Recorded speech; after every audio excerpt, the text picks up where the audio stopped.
Hi, I'm Alistair, the grumpy CIO. Now, what am I grumpy about this week? Well, I'm grumpy about hype trains. I think a fair few of us are. It's April 2023, and at the moment, everything's about generative AI. Part of the AI revolution, along with everything else that OpenAI is doing with ChatGPT-4 that's going to take over a world. But remember, before that there was the metaverse, and before that there was quantum computing, and before that there was 3D printing, and robots are going to take all our jobs, including being a waiter. None of those things have disappeared. They're all incredibly important. The problem with these hype trains is they need to talk about what the thing actually does. What will it change? Anybody who tells you this technology is going to change everything, ignore.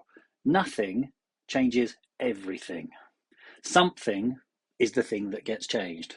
Wow, amazing English.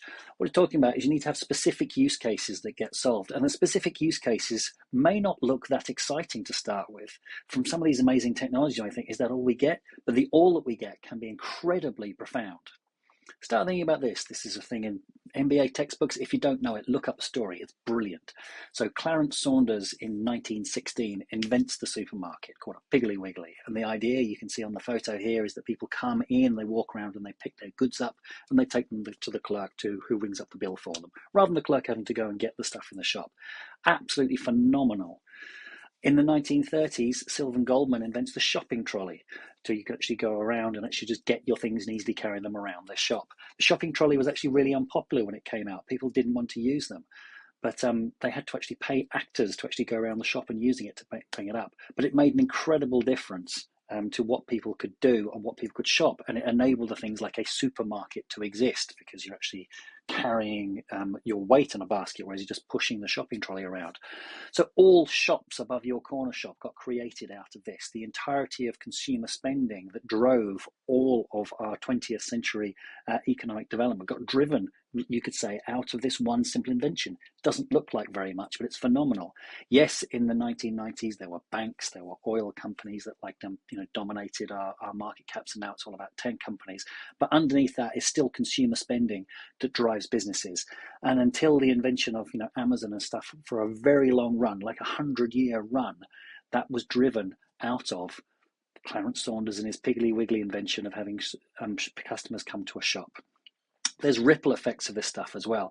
And the ripple effects are what's really hard to think of in technology, and what as a deep tech investor is a problem, because you're trying to guess what your deep tech might actually eventually come to. And it is a bit of a leap of faith.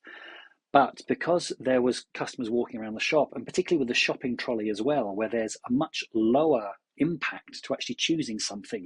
You don't have to carry the weight. Actually, the shopping trolley does it for you. You can simply see something. It's pretty. It's shiny. I like it. I put it in my shopping trolley. I carry on going. Point of sale marketing becomes invented. Point of sale marketing is the foundation of all marketing and advertising. TV came later. So Coca-Cola had this, and there were vending machines as well, and there are other innovations, but there were, before they had the TV ads. Point of sale marketing happens when customers walk around a shop and you're trying to attract their attention.